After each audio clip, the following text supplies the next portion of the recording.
მოგესალმებით, მეგობრებო, ვფიქრობ ვართ ხაზზე. მოგესალმებით და მიხარია, რომ კვლავ გვაქვს შესაძლებლობა ამ ფორმატში, რომელიც იძლევა უფრო ცლად, შედარებით განსხვავებით სატელევიზიო გადაცემებისა ვისაუბროთ. ყველა იმ საკითხზე, რომელიც ჩვენ გვაინტერესებს, მიმდინარე საკითხები, დაწყებული მომავალი დაგეგმილი საკითხების გარშემო საუბარი ვფიქრობ შექმნილ ვითარებაში, რაც უფრო ხშირი იქნება ჩვენ შორის მით უფრო უკეთესი პროცესისთვის თავად, რომელიც ბევრ ჩვენგანს არ აკმაყოფილებს, ბევრი ჩვენგანი უბრალოდ ითხოვს მეტ სიცხადეს, ამიტომ როგორც დაგკვირდით, პერიოდულობით თვეში 4 ჯერს აუცილებლად გვექნება მსგავსი შესაძლებლობა. პირდაპირ დრო რო არ შევჭამო, კითხვებზე გადავალ, კითხვას ავიკითხავ და პასუხს გავცემ. მე ვთხოვე მეგობრებს, რომ ამოეწერათ ის კითხვები, რომელიც აინტერესებს თითოეულ თქვენგანს. სიმართლე გითხრათ, რაც თვალში მომხდა აშკარად იყო შემდეგი რამ. კითხვები პრაქტიკულად არ ეხება მომავალს. კითხვები პრაქტიკულად დაცლილია მომავლის პერსპექტივისგან და ესეც ალბათ საყურადღებოა და აქ ერთმანეთში ძალიან გულახდილად უნდა ვისაუბროთ ამის თაობაზე.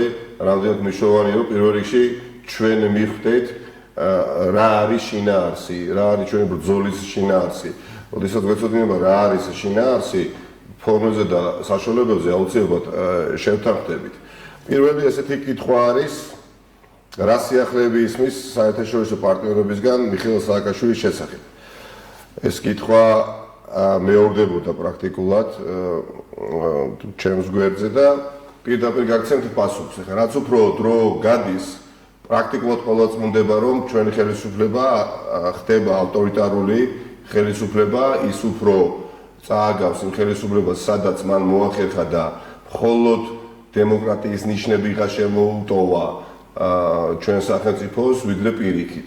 ანუ ჩვენ უკვე შეგვიძლია ვთქვათ, რომ ვართ ავტოკრატიული სახელმწიფო, სადაც დემოკრატიული ნიშნები არსებობს და მithos და გავიმეორებ, ამ ნიშნებში იგულისხმება რამდენიმე ტელეკომპანია დამოუკიდებელი, რომელიც მიღმა არის ბიძინა ივანიშვილის კონტროლისგან და ნინო ლომჯარიას ინსტიტუტი, უფლებების დამცველი ინსტიტუტი. აი თუ კი გამოვაკლეთ ჩვენ ამ კომპონენტებს, კლასიკური ავტოკრატიული სახელმწიფო გვაქვს სახეზე. ახლა რას ვედრებით გააჩნია, ახლა თუ ჩვენ ვედრებით ბელორუსიას ავტოკრატიის თვალსაზრისით, რა თქმა უნდა, ჯერ კიდევ ჩამოვჩებით ბელორუსიას, მაგრამ ვერაფერი ნუგეში, ხო? ახლა 1400 პოლიტიკური პატიმარი ყავთ ბელორუსიას.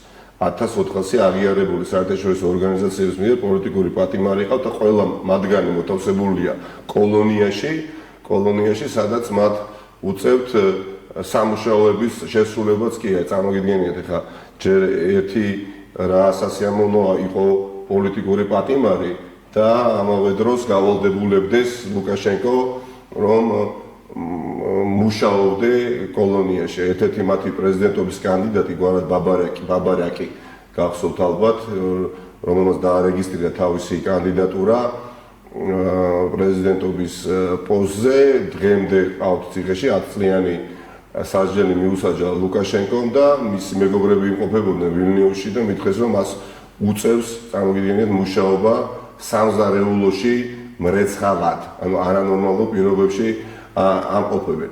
მაგრამ ბელორუსია რომ არ არის, რა თქმა უნდა, ჩვენი ამოსავალი წერტილი და არ უნდა გქონდეს აქედან გამომდინარე დასავლეთს 7 ძილის უფლებას და შესაძლებლობას, იმიტომ რომ ჩვენს იქით უკვე მხოლოდ ბელორუსია, ამას უკვე ყველა ხდება.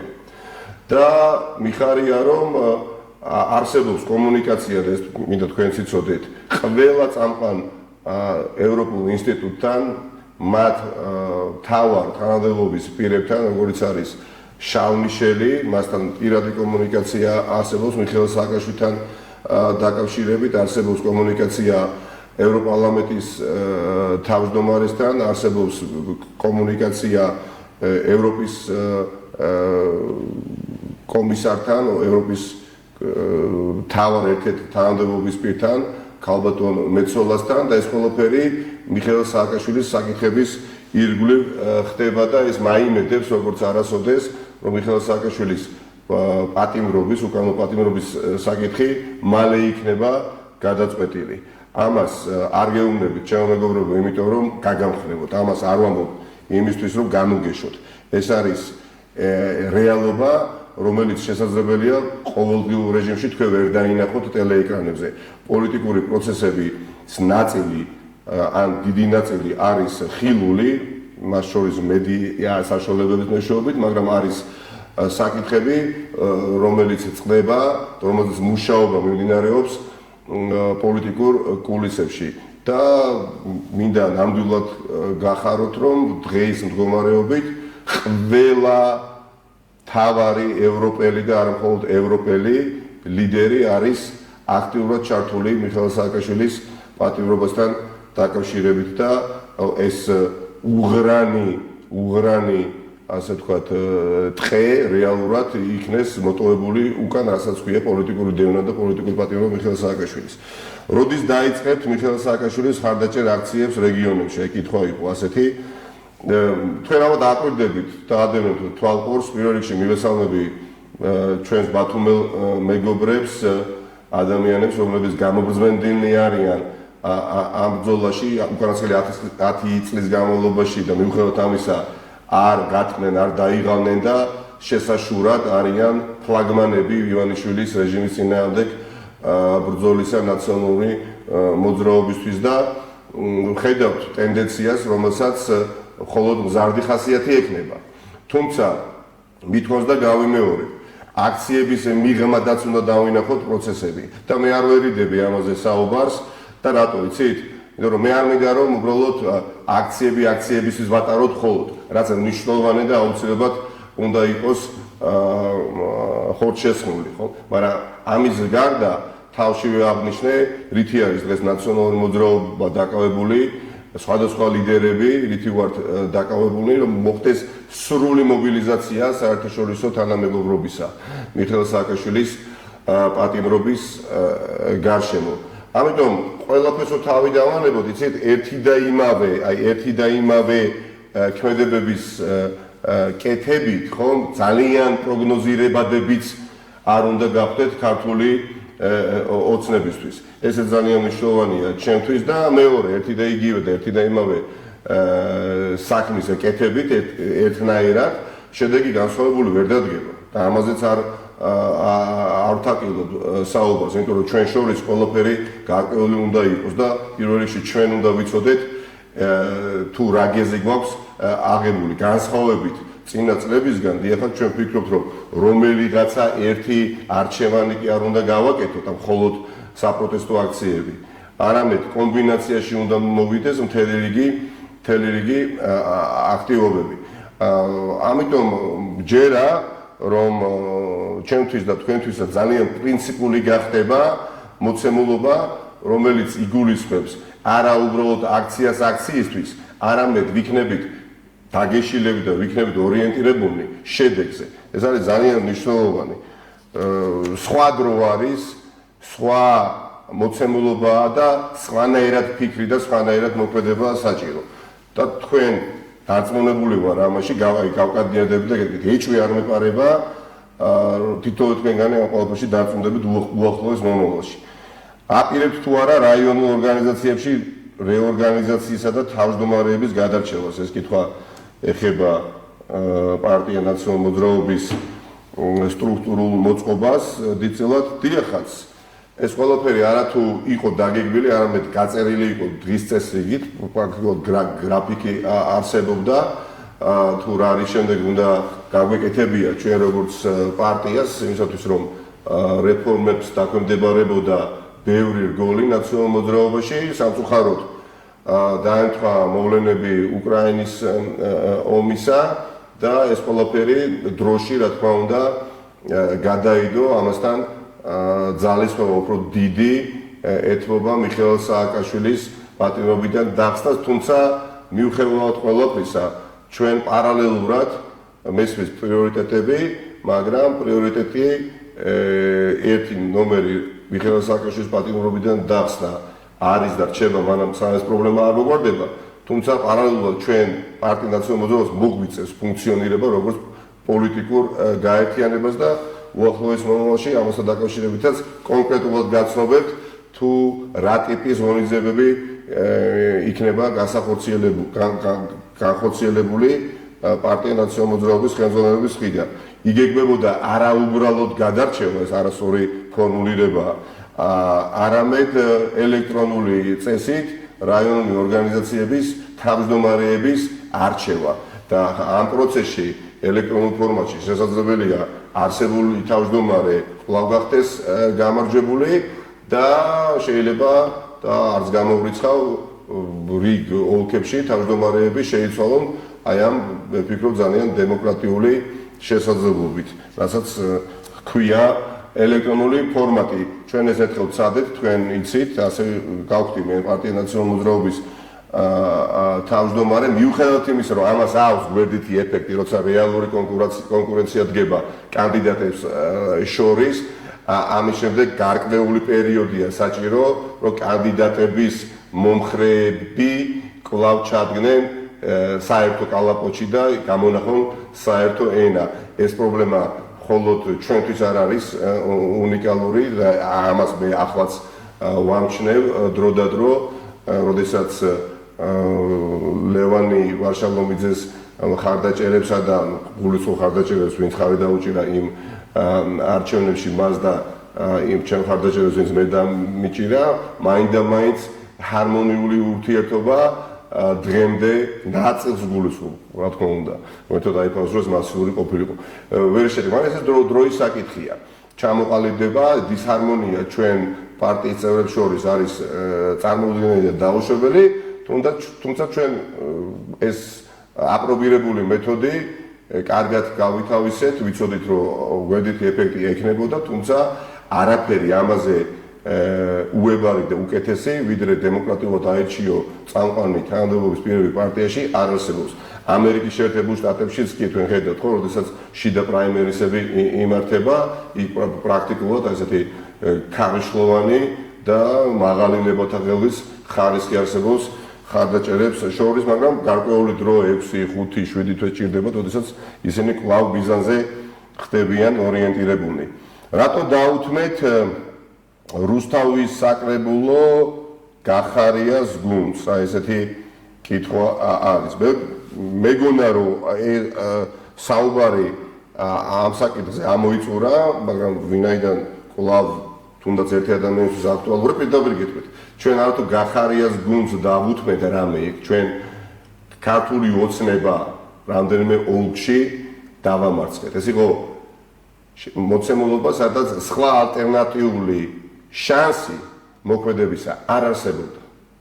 და შენ თუ გინდოდა გაკონტროლება მუნიციპალიტეტის, რომ ფული აღარ მოეპარათ, კორუფციაში აღარ ყოფილიყვნენ ჩაფლულები და ყველა ბერკეტი გამოგერთმია ქართული ოცნებისთვის, რომლებიც ყველაფერს აკეთებენ გარდა პოლიტიკისა, ერთადერთი გზა ჰქონდა თუნდაც ჩვენთვის მიუღებელ პარტიასთან და მათთვის ჩვენ მიუღებელი პარტია სათანამშრომლო ფორმატში მოგვეძებნა ძალა და მიგვიღო შესაბამისი გადაწყვეტილება, რაც მძიმე იყო ჩვენთვის ნამდვილად, მე ვფიქრობ მათთვის ალბათ კიდევ უფრო მძიმე იყო, მაგრამ ამ გადადგმული ნაბიჯის მართებულობის ასე ვთქვათ შედეგს მე ვფიქრობ ჩვენთან ერთად თქვენს მომავალში იხილავთ, მათ შორის როცა არ უნდა მოვიდეს არჩევნები, იქნება ეს რიგითი თუ რიგარეშე.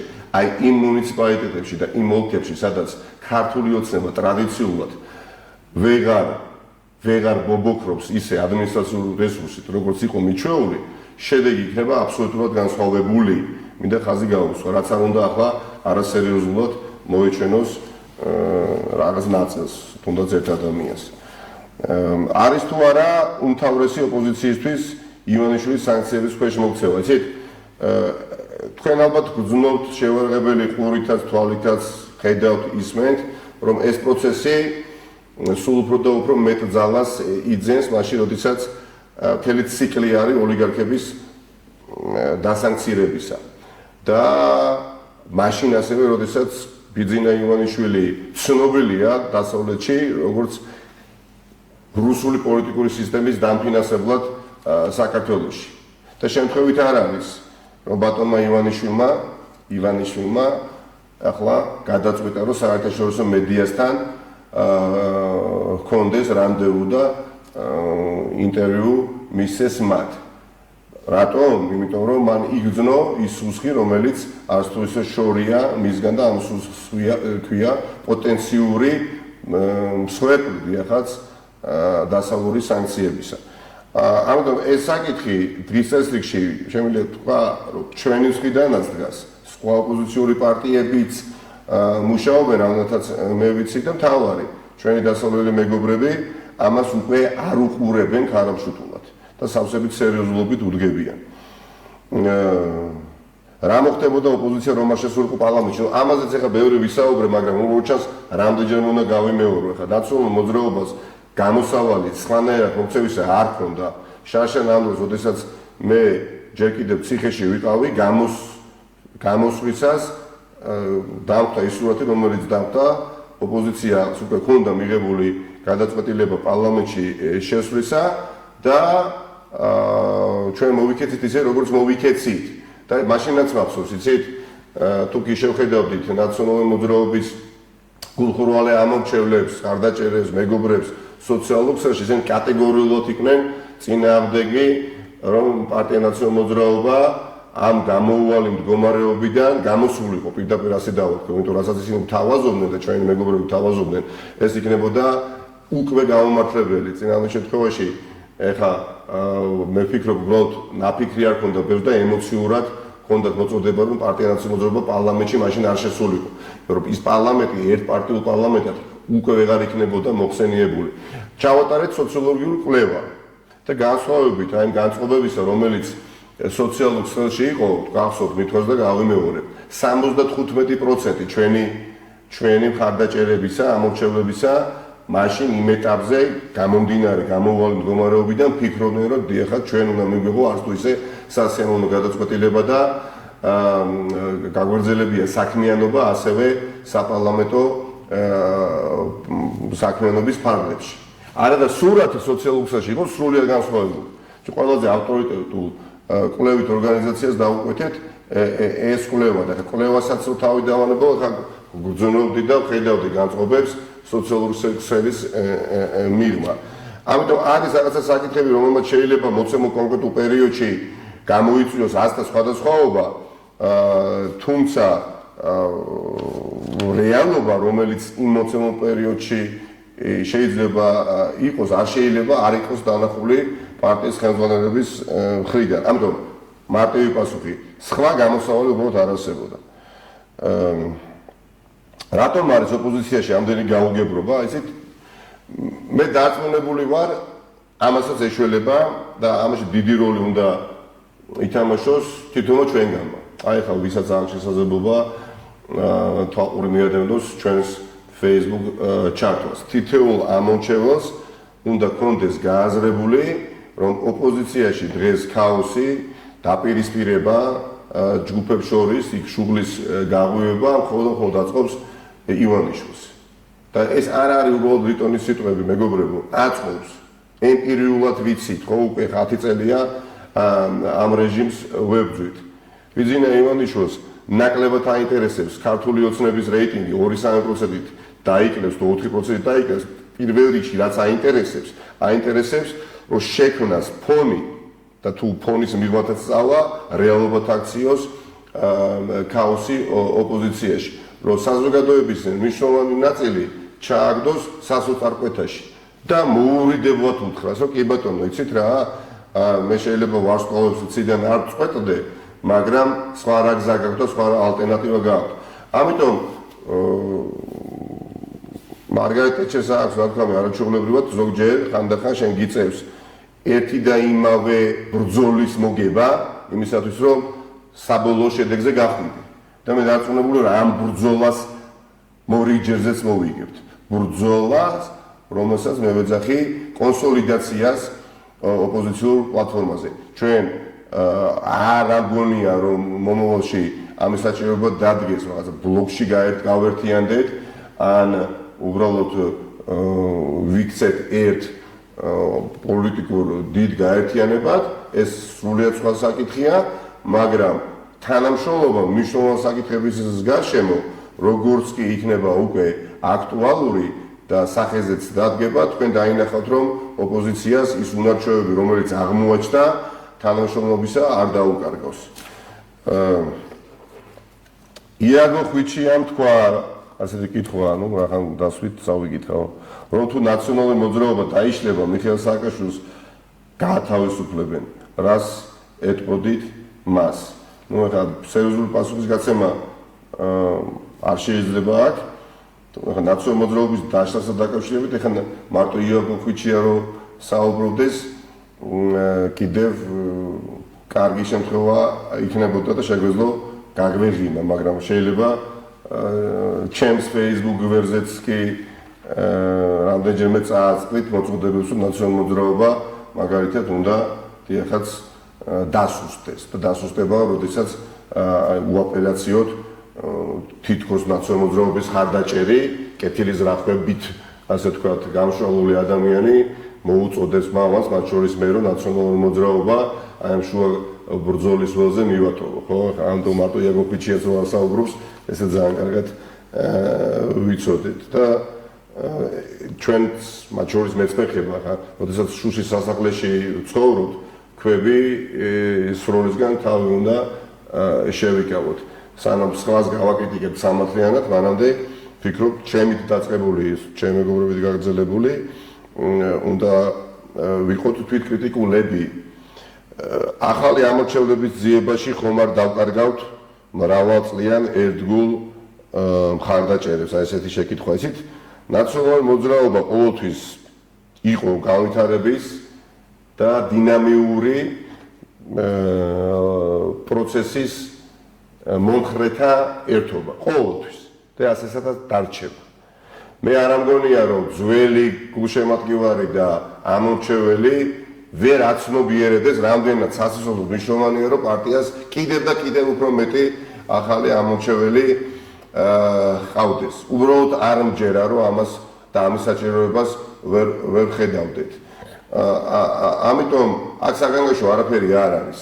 მე დარწმუნებული ვარ, როგორც ძალიან ბევრმა საღმა ამორჩეველმა პარტია ნაციონალური მოძრაობის, ესეთი ორთოდოქსმა ნაციონალური მოძრაობის ამორჩეველმა ძალიან გაგებით მიიღო მოცემულობა, რომ პარტიაში უნდა მოხდეს შევსება ახალი ადამიანებით სხვადასხვა დონეზე, აი ამ ადამიანების რაოდენობა სულ უფრო და უფრო გაიზრდება და სხვათა შორის კვლევები, რომელიც ტარდება მათ შორის ჩვენი დაკვეთით, მათ შორის სხვადასხვა პარტნიორი ორგანიზაციების, ასე ვთქვათ, ეგიდით, იქ ჩანს, რომ პარტია ნაციონალურ მოძრაობას აქვს უკვე ძალიან სუხე პოტენციალი ზრდისა და მათ შორის ახალგაზრდა თაობაში. დიახაც, ახალგაზრდა თაობაში აქვს პოტენციალი მნიშვნელოვანი ზრდისა და მეტიც. წინ გაუსწრებ მოვლენებს და პირდაპირ გეტყვით.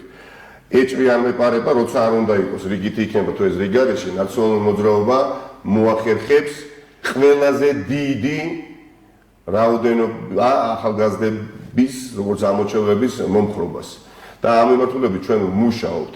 ეს შესაძლებელია გარკვეულ ეტაპზე იწევდეს გაუგებრობას და მე გამაკრიტიკოს, ან ჩემი მეგობრები გააკრიტიკოს ჩვენმა ცალკეულმა ხარდაჭერმა, რომ იცით, რა დროს ახალგაზრდებზე კონცენტრაცია, რა დროს მათზე რესურსის ყველა სახის დახარჯვის დროა, როდესაც ეგზისტენციალურად მნიშვნელოვანი პრობლემებია გადასაჭრელი, მათ შორის, რა თქმა უნდა, მიხეილ სააკაშვილის პატიმრობა და ასე შემდეგ, ხო?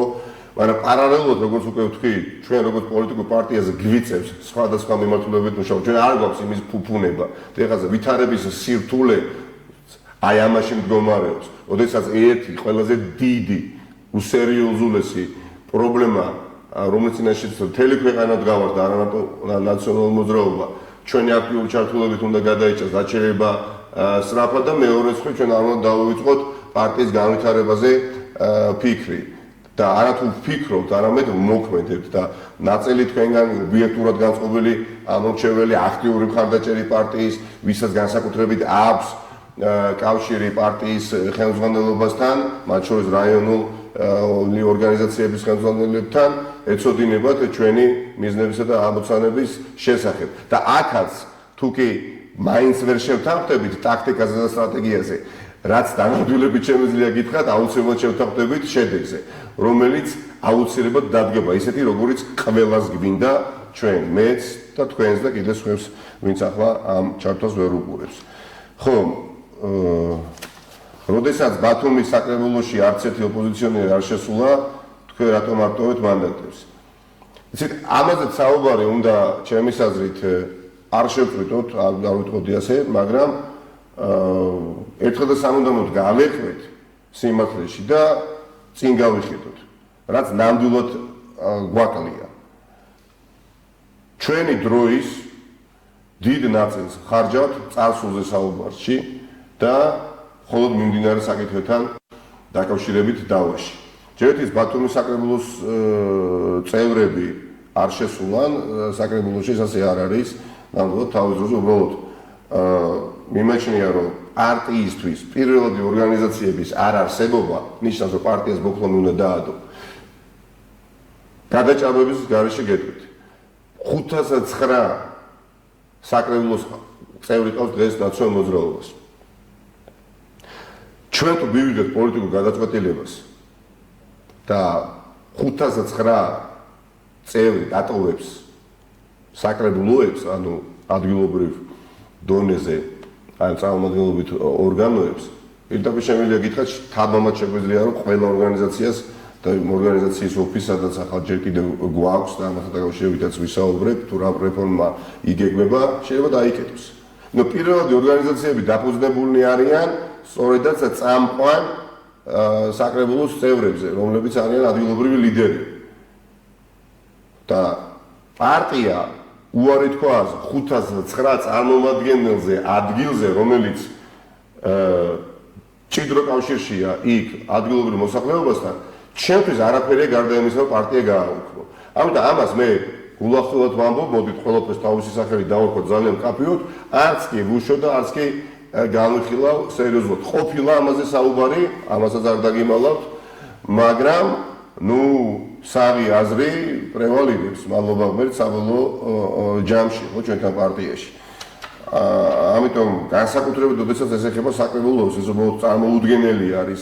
თან გინდოდეს პარტია ფუნქციონირებდეს, ძლიერდებოდეს, ანგარიშგასაწევი ძალა ხდებოდეს და თუნდაც საპროტესტო მსვლელობებში, აქტივობებში წარმოდგენილი იყოს ძლიერად, თუნდაც სხვა პოლიტიკურ აქტივობებში, მათ შორის იგითი თუ რიგარი შეარჩენები იქნება და აუქმებდე იმ დასაყრდენ შენ პლატფორმას, სადაც აი ეს მთელი ძალაა წარმოდგენილი, უბრალოდ ოქსიმორონია, ერთი მეორეს ეწინააღმდეგება. ანუ ხო, კითხვები, მაგათი კითხვა, რატომ არ მიდიხარ უკრაინაში საბრძოლველად? რა პასუხი შეიძლება გავცე. სხვათა შორის არც ერთი შეკითხვა არ იყო, მე რამდენადაც დავინტერესდი უკრაინასთან დაკავშირებით, უკრაინა-რუსეთის ომთან დაკავშირებით, ესეც ჩვენთვის გულსატკენია, გასაგებია, რომ ინფორმაციის ნაკადი დიდია, თუმცა დღეს არ უნდა გაგვიწყდეს ჩვენი ბედი სახელმწიფოებრიობის და წესწყობილების, რომელიც გვინდა რომ კვლავ აღდგეს დემოკრატიული, როგორც გვინდოდა რომ ყოფილიყო და არა ოლიგარქიული, დიდ წილად წყდება უკრაინაში და ეს არ არის აფერი ახალი, რასაც როცა ამას ვამბობ. თუმცა რა თქმა უნდა ამორალური იქნება და მორალური დაცემის მაგალითი უნდა გაჩვენოთ. ახლა თქვენ თუ გეტყვით, რომ ვიცით, ჩვენ უნდა ხელდაკრეფილნი ვისხედეთ და ველოდოთ შედეგს, როდის მოიგებს უკრაინა ომს პუტინის წინააღმდეგ, რაც გარდაუვალია. არა, არავითარ შემთხვევაში ჩვენი უნდა ვაკეთოთ სხვადასხვა მიმართულებებით, თუმცა კარგი ამბავი არის ის, რომ პუტინი მარცხდება, პუტინს სულ უფრო და უფრო უჭირს დაარწმუნოს რუსული საზოგადოება თურისთვის ომობს. პუტინი ვეღარ აჯერებს, არწმუნებს რუსულ საზოგადოებას, რისთვის იბრძვიან და რისთვის ხოცავენ კრემლის წარმომადგენლები რუს ჯარისკაცებს. რა არის მიზანი და ამოცანა პუტინმა ვეღარ გააგებია უკვე 13 თვის თავზე რუს მოქალაქეებს დიდ ნაწილს. მას შესაძლოა ნათელია და მკაფიოა რა არის мотиваცია უკრაინისა და უკრაინელებისა თავისუფლების დაცვა, დამოუკიდებლობა, სუვერენიტეტი და ასე შემდეგ და ასე შემდეგ. მაგრამ პუტინის გადმოსახედიდან რა არის მათი мотиваცია უკრაინის მთლიანად დაპყრობა, ნაწილობრივი დაპყრობა, უკრაინის დემილიტარიზაცია, დენაციფიკაცია, აი რომელი ერთი არის, უკვე ვეღარ აგებებს და ეს კომუნიკაცია გაწყდა კრემლსა და რუსულ საზოგადოებას შორის და აქედან გამომდინარე გელვარება სულ უფრო და უფრო მატულობს. იმიტომ რომ რუსული სპეცსამსახურები ვეღარ მალავენ თანამედროვე ეპოქაში უკვე სოციალური ქსელებისა და ინტერნეტის გამო მსხვერპლის რაოდენობას და ეს იწვევს განსტას და განზიდვას ომისგან რუსის საზოგადოებისგან, რუსის საზოგადოებისთვის და მეორე მთავარი რაც არის მოლოდინი იყო შექმნილი დერჟავიკულ საზოგადოებაში, პუტინმა შეუქმნა მოლოდინი სწრაფი, დიდებული გამარჯვების მოპოვებისა და გაცვლებულმა მოლოდინმა არაპოპულარული გახადა უკვე ეს ომი რუსებისთვისაც კი. ამიტომ ეხლა შეიძლება ხუმრობად მოგეჩვენოთ, მაგრამ ჩემის აზრით შეიძლება დეტალია, მაგრამ ნიშანდობლივია ჩემთვის, აი სულ რამდენიმე დღის წინ რუსეთში ფსიქიატრებმა დასკვნა დადეს შესაბამისი და აღმოჩნდა, რომ უკანასკნელი 13 თვის განმავლობაში რუსულ საზოგადოებაში მთელი რუსეთის მასშტაბით 25%-ით იმატა ფსიქიკური აშლილობის შემთხვევება და მძიმე ნევროზული შემთხვევები გაზრდილია 25%-ით. ეს სერიოზული მაჩვენებელია 25% 13 თვის განმავლობაში. წარმოგიდგენიათ რა ატმოსფეროა უკვე საზოგადოებაში და ამის მიღმაც ჩემის აზრით ვერ დარჩებიან ამ მდგომარეობის დამძიმებული ფსიქიკური მდგომარეობის მიღმა ვერ დარჩებიან ვერც კრემლის წარმომადგენლები და მე პირადად მათ შორის ამას უკავშირებ ლავროვის ძალიან მძიმე შეცდომას, რომელიც მან დაუშვა ებრაელ ხალხთან დაკავშირებით, როდესაც მან თქვა, რომ იცით რა, მე რა რო იქ ზელენსკი ამბობს, რომ ის ებრაელი და შესაბამისად ვერ იქნება ნაცისტი, ესე გიტლერსაც ჰქონდა ებრაული სისხლი. ხო, უმძიმესი შეცდომა დაუშვა, თუ ამას შეცდომა ქვია, რამაც გამოიწვია წარმოუდგენლად მძიმე რეაქცია პოლიტიკურ წრეებში და საზოგადოებაში ისრაელში და პუტინს მოუწია ტელეფონის აღება და ისრაელის პრემიერ-მინისტრისთვის დარეკვა და ბოდიშის მოხდა. თუ ვინმე გინახავთ უკანასკნელი, არ ვიცი, რამდენიმე 22 წლის განმავლობაში, რაც პუტინი არის პრეზიდენტი რუსეთში, რომ ვინმესთვის ბოდიში მოეხადოს, კი ბატონო, შეგვიძლია ვიკამათოთ, ხო?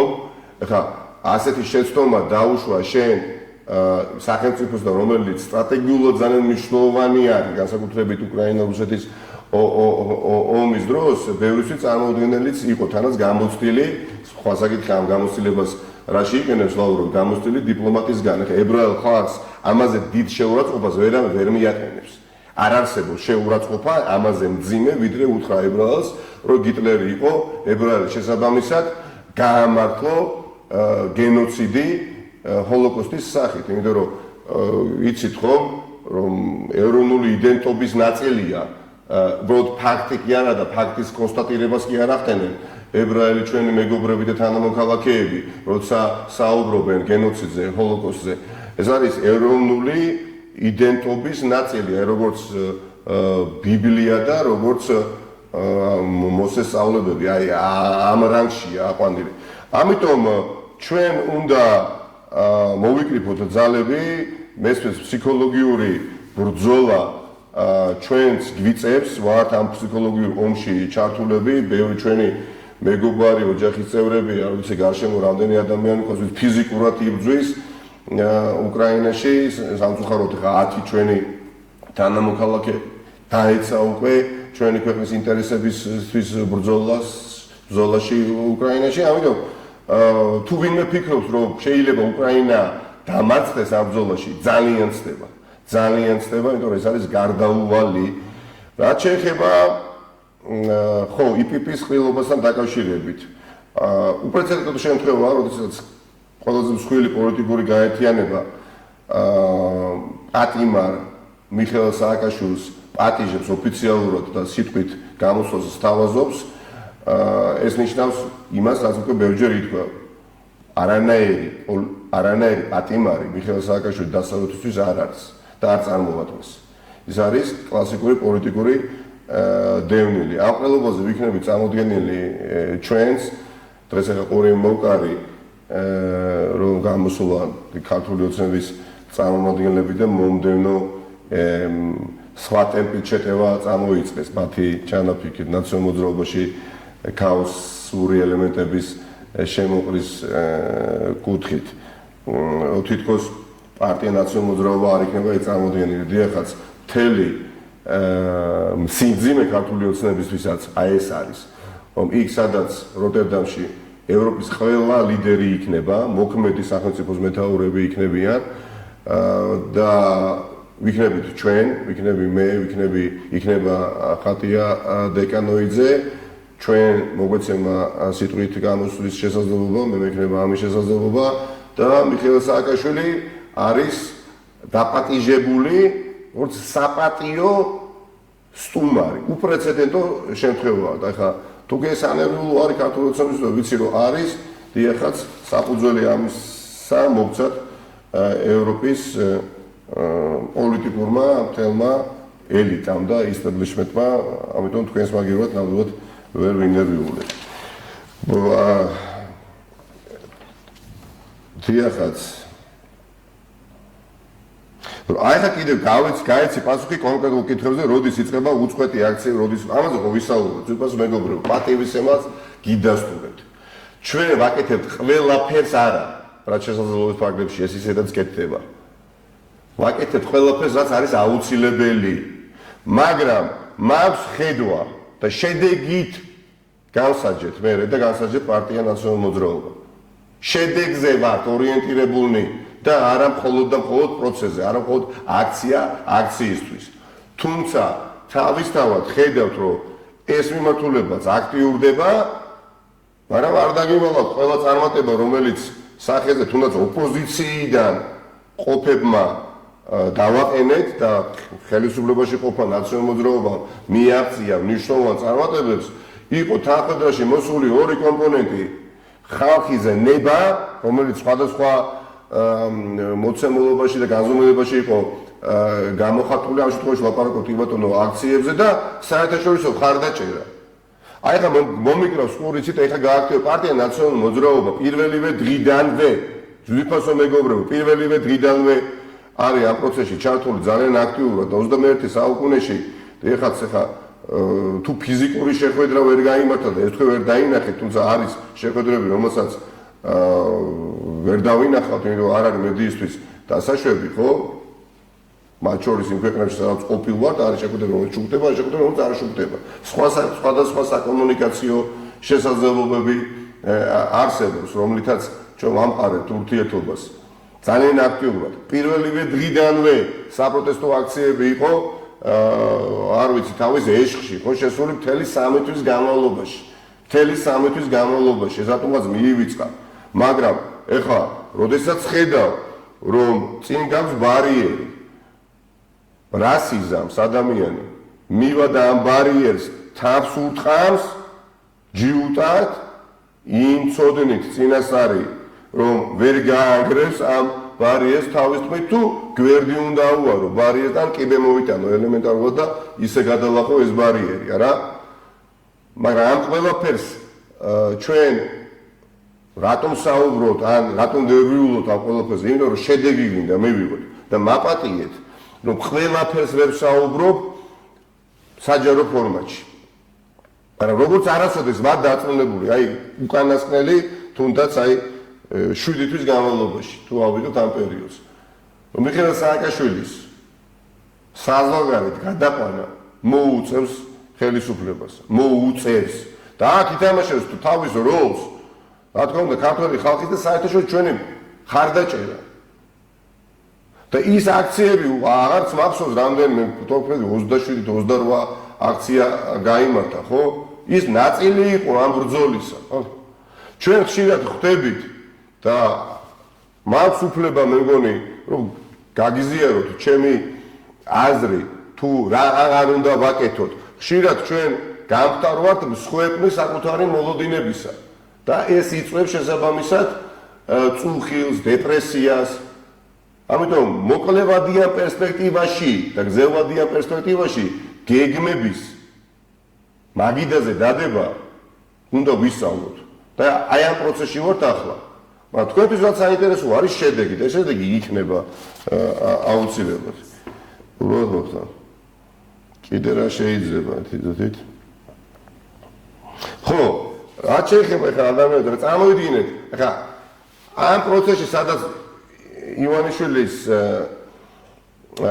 გავლენა პროცესებზე აუცილებლად შემცირდება და დიდწილად ასევე ჩვენი მეგობრების საერთაშორისო უცხოელი კომაგების აქტიური ჩართულობის გამო რა თქმა უნდა შესაბამისი უწყებები ღელავენ, ძალიან ღელავენ. სუსი მაქვს აქ ხედველობაში და კიდევ სხვა ალბათ, ну ძირითადად სუსი. და წარმოვიდგინეთ ახლა აი ჩვენ ვართ სახელმწიფო წრეების წარმომადგენლები, ვიცით რომ ნაციონალური მოძრაობა როგორც თავარი ოპოზიციური მსხვილი პარტია, უბრალოდ აქ პოტენციალი კიდევ უფრო გაძლიერდეს და გაფართოვდეს. რა თქმა უნდა ისინი ცდილობენ იმ ოთახებში, სადაც ხედავ რომ ხელი შეუშალონ ნაციონალური მოძრაობის ლიდერებს, ხარდაჭერებს, რომ პარტია განვითარდეს და წინაღობები იქნეს გადალახული. და ეს მოჯადოებული წრე გავარგულოთ. მეცნიერად ისინი საქმის კურსში არიან, ხო, ხა ხვდებიან, არ არის მალული ბევრი რამ მათთვის სამწუხარო თუ რა არის ჩვენი გეგმა და სტრატეგია და ტაქტიკა. და ამ დროს ბუნებრივია მათი საცეცეებით და არამხოლოდ საცეცეებით ისინი ცდილობენ რომ ამ გზაზე შეაფერხონ ნაციონალური მოძრაობა სხვადასხვა შესაძლებლობებით. ახლა აი როგორ შეიძლება ვინმე დამაჯეროს რა ვილნიუსში ვიყავი და ჩართვა მქონდა თავარარზე ნათია გოგსაძე იყო ჟურნალისტი და ვისაუბრეთ დაახლოებით 20 წუთის განმავლობაში და აი კითხვა მიხეილ სააკაშვილთან დაკავშირებით დაისვა რაზეც პასუხი გავეცი და ჩემი რეპლიკა იყო შემდეგი რომ მიხეილ სააკაშვილი არ არის ნაციონალური მოძრაობის მხოლოდ თავმჯდომარე ან პოლიტიკური გაერთიანება ნაციონალური მოძრაობის დამფუძნებელი ასე შემდეგ ხო არ არის პარტია ნაციონალური მოძრაობის კუთვნილება მიხეილ სააკაშვილი აი ამაზე ვსაუბრობდი ის არის ქვეყნის მესამე პრეზიდენტი მისი როლი ქვეყნის წინაშე ფასდაუდებელია და რომ მოვიხსენიეთ მიხეილ სააკაშვილის როგორც პარტია ნაციონალური მოძრაობის დამფუძნებლად ეს არის მისი დაკნინება და თითოეულ ჩვენგანს აი ეს ყველაფერი ეხლა დაიჩეხა და ისე დაატრიალეს სოციალურ ქსელში ალბათ რაღაც ნაწილს თქვენგანს გინახავთ ეს ვიდეო თითქოს ეხლა ლიტვიდან მე ვერთებოდი და ვსაუბრობდი რომ რა შუაშია მიხეილ სააკაშვილი ნაციონალურ მოძრაობასთან და ეს ყველაფერი იყო თან დასპონსორებული ანუ ფულს იხდიან ამაში ფულს იხდიან მეგობრებო ხო აქცევთ ყურადღებას შესაბამისი ფული ასევე იხარჯება შესაბამისი პროდუქტის დადებაში სოციალურ ქსელში რაღაც კარიკატურულ ჩანახატებს რო აკეთებენ ხო იქ როგორ ბიძინა ივანიშვილისგან ასე ვთქვათ 30 ვერცხლს როგორ ვიღებდა ასე ეს ხო ორგანიზებულია მოდით კითხვა დაუსვათ ჩვენ თავს ეხა ის ადამიანი ვინც ამას ჭრის და დებს და მე Facebook ჩარტებს აკეთებს მაგას მას ნაციონალური მოძრაობის წარმატება ოპოზიციის წარმატება თუ შემთხვევით პირიქით რეგრესი და საერთოდ განადგურება უნდა დარწმუნებული ვარ პირიქით არის და ეს ყველაფერი ვიცი ამ ყველაფერს გავუმკლავდები აუცილებლად იმიტომ რომ ჩემთვის მიზანი და ამოცანა არის ძალიან დიდი და გათავისებული მაქვს ვერავინ ვერ გადამახვევიებს ამ გზიდან ვერც მე და ვერც ჩემს მეგობრებს თქვენი სახით უბრალოდ რამდენადაც სწრაფად კონსოლიდირდებით რამდენადაც სწრაფად დავინახავთ პროცესს მოკლევადიან პერსპექტივაშიც კი ხო და არა მხოლოდ აი აწყოში იმდენად მალე მოხერხდება ივანიშვილის რეჟიმის ჩამოშორება მართვის სადავეებისგან რა ზიახაც კიდე კითხვები ნახოთ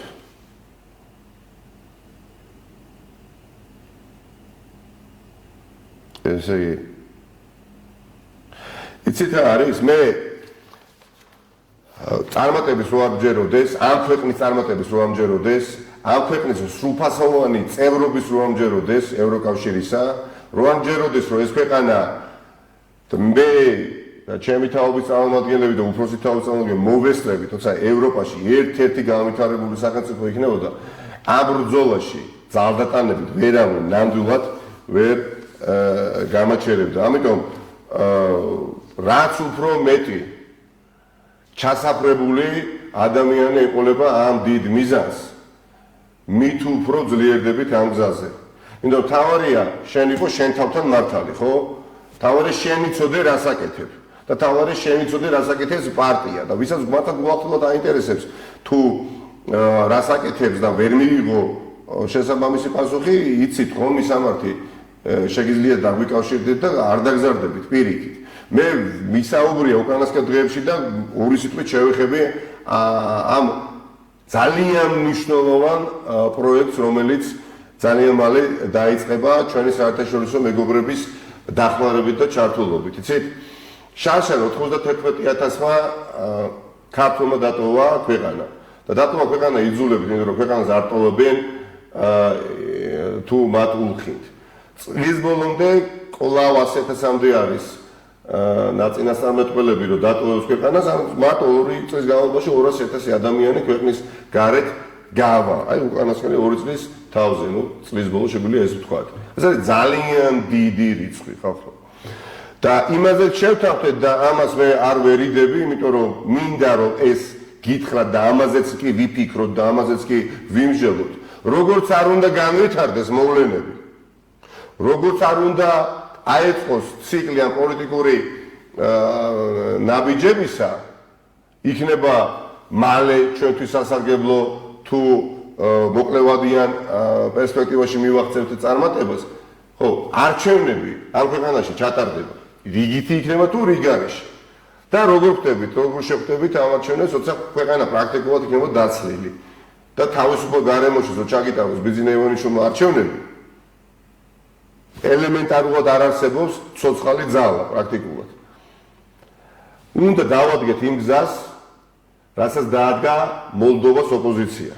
და შედეგად ქვეყანაში, სადაც მოსახლეობა ოფიციალური მონაცემებით 2,5 მილიონია, საზღვარგარეთ დიასპორის წარმომადგენლები 262,000 ემიგრანტის რაოდენობით მივიდნენ და ხმამისეს ოპოზიციას.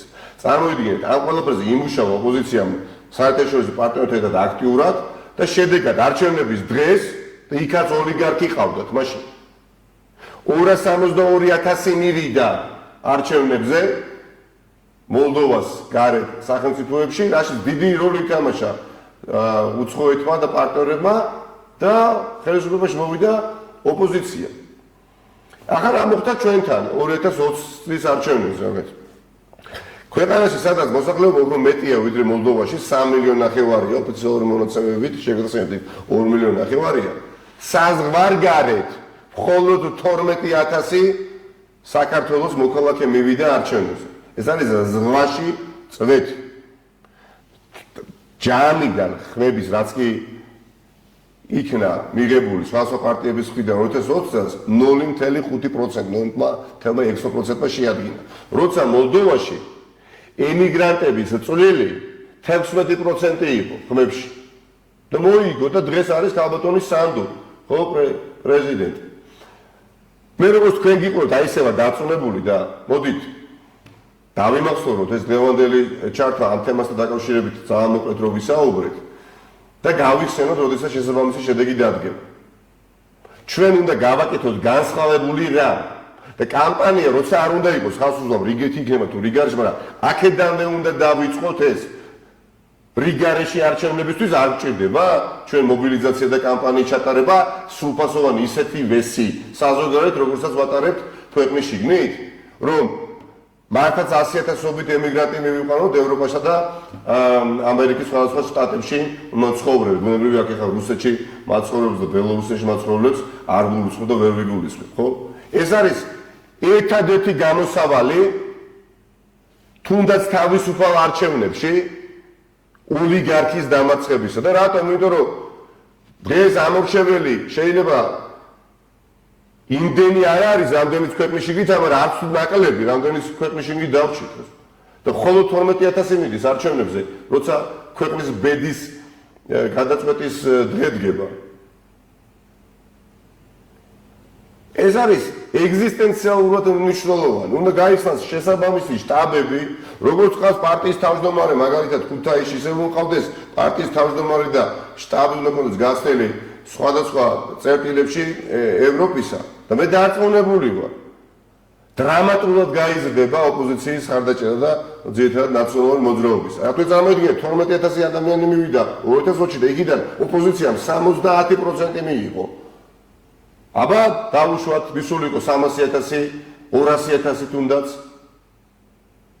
აკაური გაყალბებული უბნები ვერაფერს ვერ გახდებოდა იმ შედეგთან, რომელიც მაინც დაფიქსირდებოდა. და მით უმეტეს, როდესაც შენი უცხოელი მეგობრები გვერდში ამ საკითხის გადაწყვეტაში გიდგანან და აქტიური მუშაობა ქონდა ჩვენ ვილნიუსში ზუსტად აი ამ მიმართულებით და ყველა ოპოზიციური პარტია, ყველა სამთავრობო არასამთავრობო ორგანიზაცია, ყველა აქტიური ჯგუფი გაერთიანდებით და დავდებთ დიახაც იმ პროდუქტს, რომელიც იქნება ქართული ოცნების დამარცხების რეცეპტი. კიდევ ერთხელ ვიმეორებ.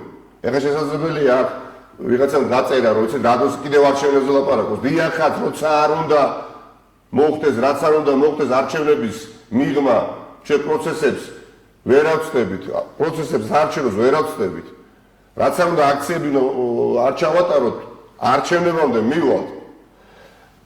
საერთოში რომ რიგარეში არჩევნები ჩაგვინიშნონ, ჩვენ უნდა ვიყოთ დღეიდანვე უკვე მზად და დავიწყოთ ინფრასტრუქტურის აწყობა საზღვარგარეთ.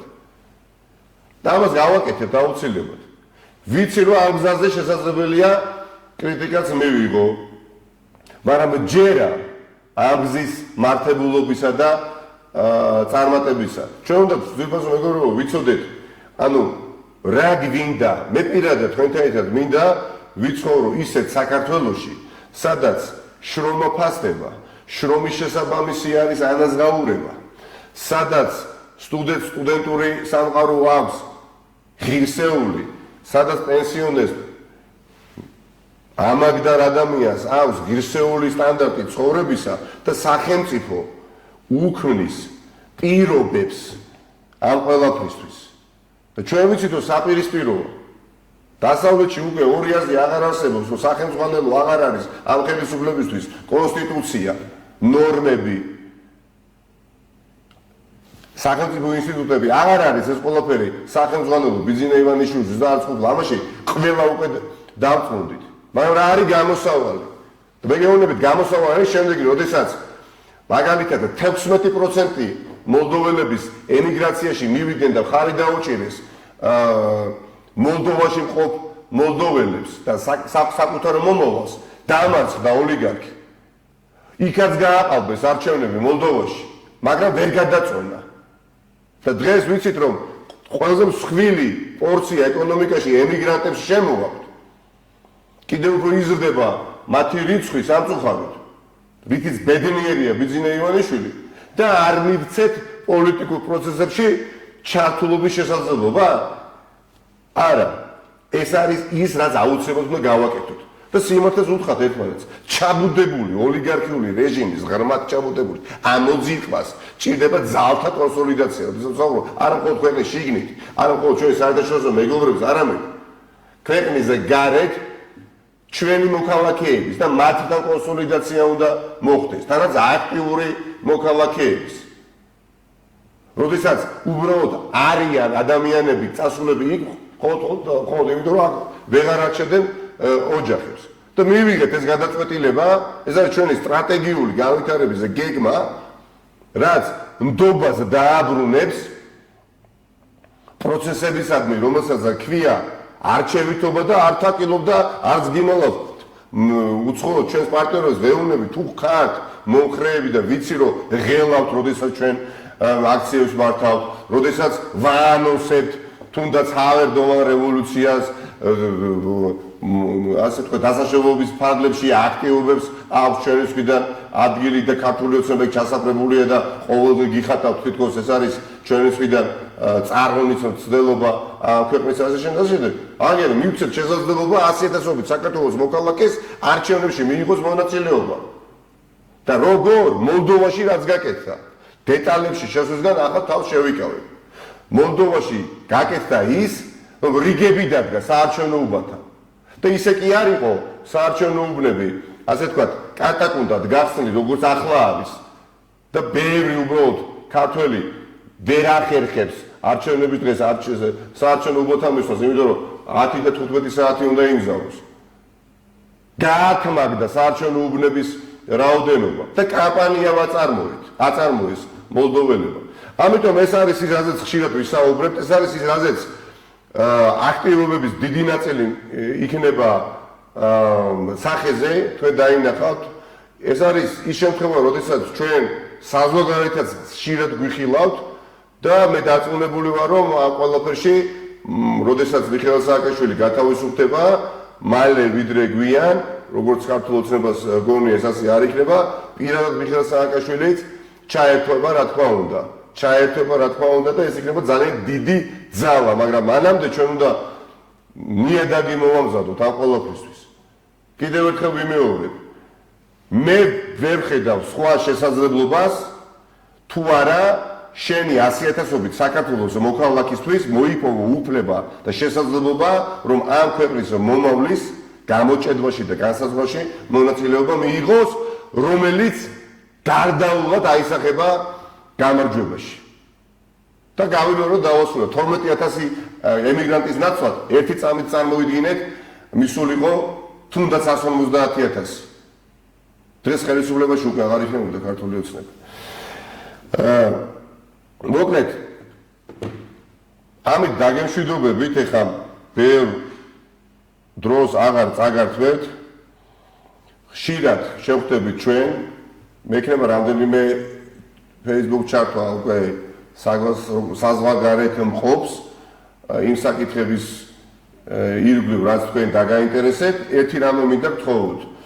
ვიყოთ შედეგზე ორიენტირებული, ვიყოთ ერთმანეთის გვერდით და გვერდში, გვახსოვდეს, რომ დღეს გეოპოლიტიკური ვითარება არის ისეთი, როგორიც არის, სადაც ამ სახელმწიფოებრიობის ბედი წყება უკრაინაში, მაგრამ გვახსოვდეს, რომ ამ ქვეყანას მართავს ხელისუფლება, რომელიც კაპიტალიზირებს, პარაზიტირებს ოპოზიციურ ველზე უთანხმოებებით. და თითოეულ ჩვენგანზეა ბევრი რამ დამოკიდებული. ან გჯერა წარმატების, ან არ გჯერა წარმატების.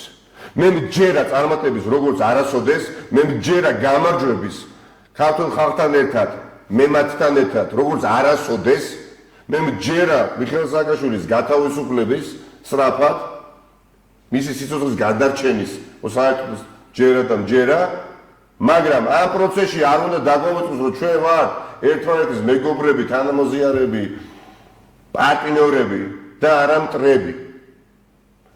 და ქართული ოცნების პროპაგანდას მოჭიდება არ მიცეთ. ეს ასე რომ იყოს და გაგრძელდეს, მეწუნეთ. გზა წარმატებისკენ დანახულია ვივლით და ვინც წამოყვება, ვინც არ წამოყვება, ახლა იქ სადაც უძლურები ვიქნებით და ადამიანს ეხლა მიაჩნია, რომ ჩვენ არ ვართ ის პარტია ან ძალა, რომელსაც უნდა გაყვეს, კი ბატონო.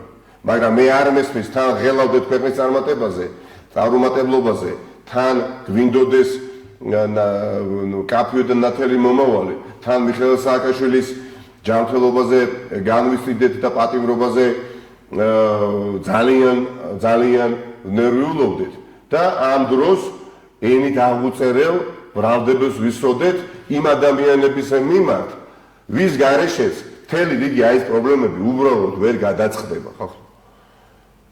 პარტია და პარტიის ხარდაჭერები, ახალი თუ ძველი, ვართ ერთნი და ამიტომაც გავძელით ეს მთელი 10 წელი და გავუძელით უზარმაზარ შემოტევებს ბიძინა ივანიშვილის მხრიდან, ხო?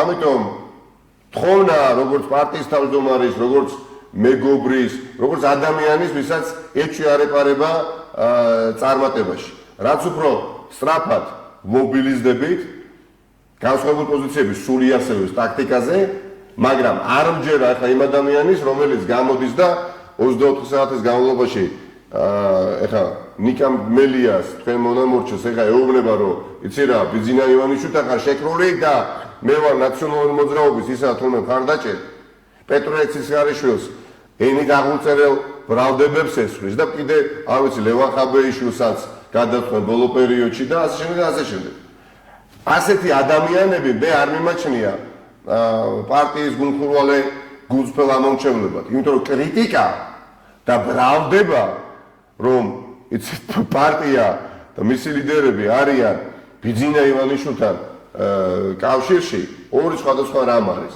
და დარწმუნებული ვარ რომ ეს ყველაფერი ქართული ოცნების შესაბამის სპეცსამსახურებში არის დაწერილი გეგმის სახით და მე მავანი ახორციელებს. აი ხა კანცელარიასთან რა ამის პასუხია, მაგრამ ეს ფორმატი იმიტომ მომწონს რომ მინდა ესე თავისუფლად გაგისაუბროთ.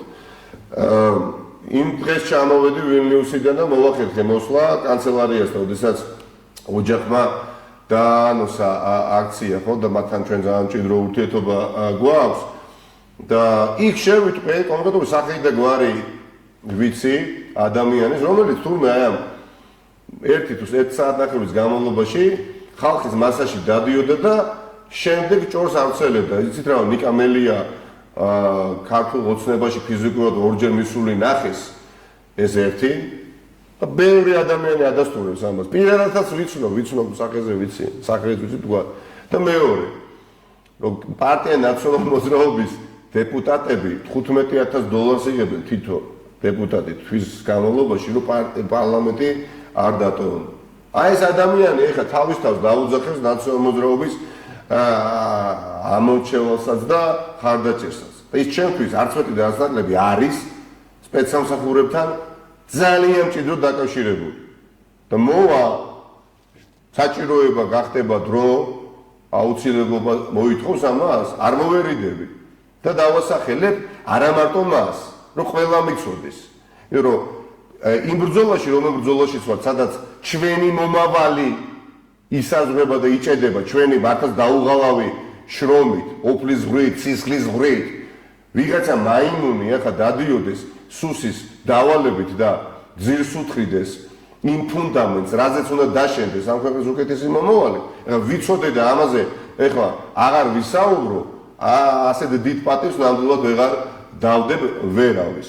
ამიტომ საღი ნაწილი და ესეთი არის უდიდესი უმრავლესობა, ხო?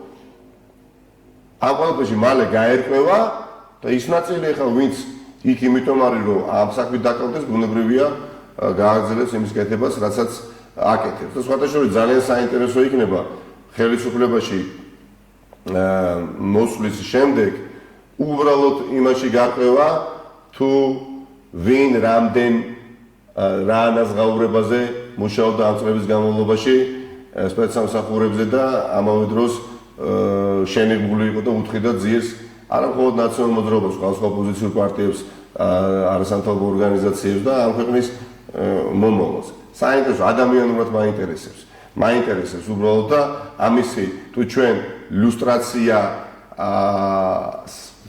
ვერ შევასხით ხორცი და დღემდე სახელებით და გვარებით არ ვიცით ადამიანები, ვინც საბჭოთა საქართველოს დროს ეროვნულ მოძრაობას ებრძოდა და აძლიერებდა კომუნისტურ რეჟიმს, ხო? ამას მაინც ნამდვილად გავიგებთ. ამიტომ არ არსებობს რაც გაცხადდება და ისტორია სამართლიანია. შრომა, ბრძოლა ყოველთვის ფასდება და გამონაკლისი ვერ იქნება ჩვენი საერთო ბრძოლა და შრომა, რომელიც უმძიმესი აღმოჩნდა ამ წლების განმავლობაში. დიდი მადლობა და დროებით და კვლავ დაგიბრუნდებით მომდევნო კვირას. დიდი მადლობა.